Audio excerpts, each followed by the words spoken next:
series of different leg entanglement strategies to create a dilemma to enter into his legs, okay? The first dilemma that we're gonna create for the guy is between, after we've elevated him, a Kani Basami and a straight Ashi. So if his ankles are close to his butt, sometimes it can be really, not always, here I feel like I could shoot my leg through, but sometimes if it's like really tight, even cross your ankles here, yeah, sometimes like, man, it's really tough to shoot that leg through for a straight Ashi.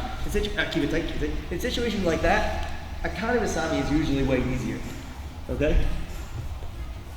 So to do the Kani Basami, cross your ankles, what I'm gonna do is, I have his hands behind his knees, okay? What I'm gonna do is I draw one leg out, and now I go underneath his knee, and it passes off like so. And now I can control the secondary leg, lock my triangle, and put his hips down. Okay? So,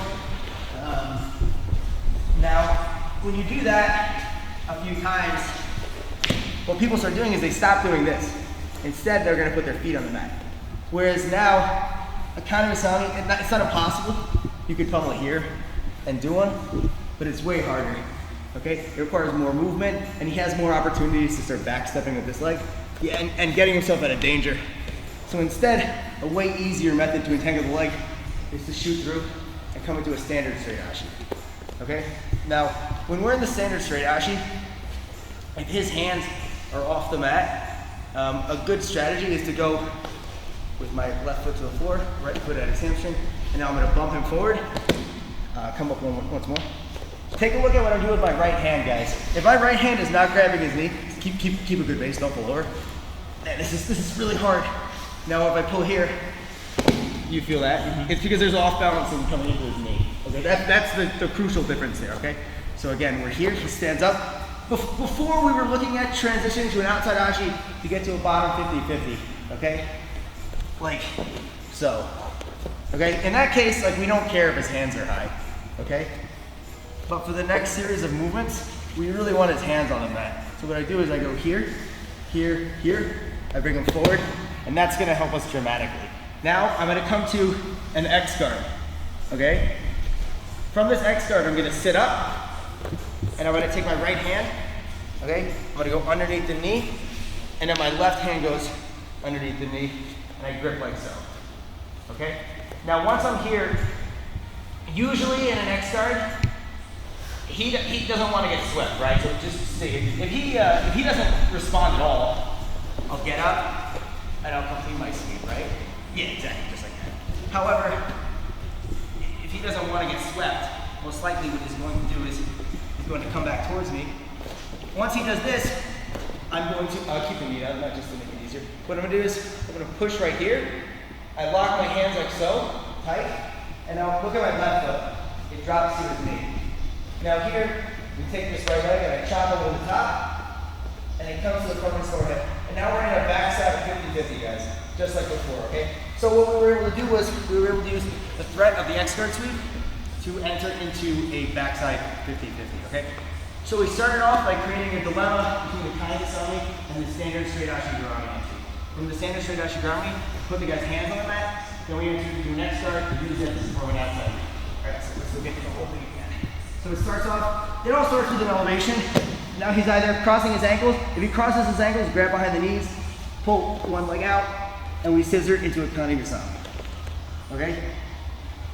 However, if his feet are on the mat, an easier way to entangle his leg is to shoot a leg through. Okay? Now from here, what we're gonna do is a tight ankle lock grip. This ankle lock grip I want as high as I can on the knee. That's gonna help with the off balancing. Now look, I grip behind the knee here, and we put this foot on the mat, and I bump him forward. Come back up. Just a quick note on this grip, guys. Whenever we reach in this fashion, look at my elbow. See how my elbow comes away from my torso? He could potentially rolling Kimura this arm, so grab my wrist. Yeah, there's a, do you know how to do it? Yeah. Okay, so shall we do rolling Kimura? Yep, perfect, just like that.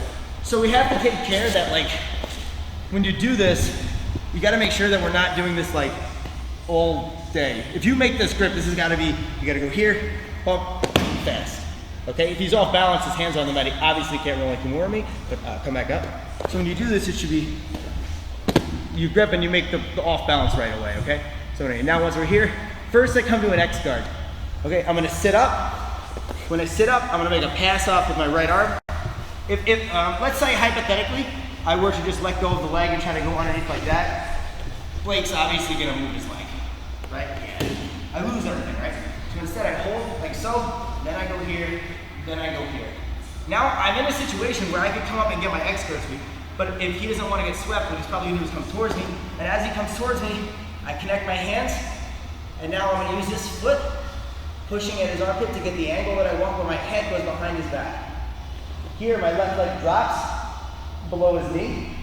The reason for this is now what he can do is he can block the outside reach that I'm trying to perform to get to the backside 50-50. What he's going to want to do is compress his knees together. Compress your knees together? Yeah, now he did a very good job of blocking that because there's no space for me to get my foot to the front of his far hip. That's what we want for this entry. Okay? So when his knees come together, yep, I can't do it. Okay? So if I'm here, he goes to compress his knees together, I can stop that and I can put my foot to the front of his far hip. Okay? And we'll look at the next step after that, okay? Do you want to see it? Okay, all right, so one more time for everybody then.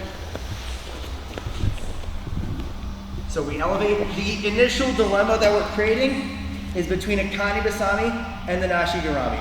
If he goes here, man, this is hard to shoot your leg through. So instead you grab behind the knees, okay? We hold and we scissor. It's really hard for him to stop that, okay? Now, if he wants to stop our pressure like you, if maybe he senses you going for this, he wants to stop that, his feet go to the mat. You shoot your leg through instead. Now here, his hands come off the mat. With his hands off the mat, it's hard for me to do my X-guard technique that we looked at. So now, I go here, I bump him forward. We keep his hands on the mat by sitting up, I pass off. And now as he goes to counter the X-guard sweep, we go here, chop over the top, and you have your backside 50-50. Okay, make sense, guys?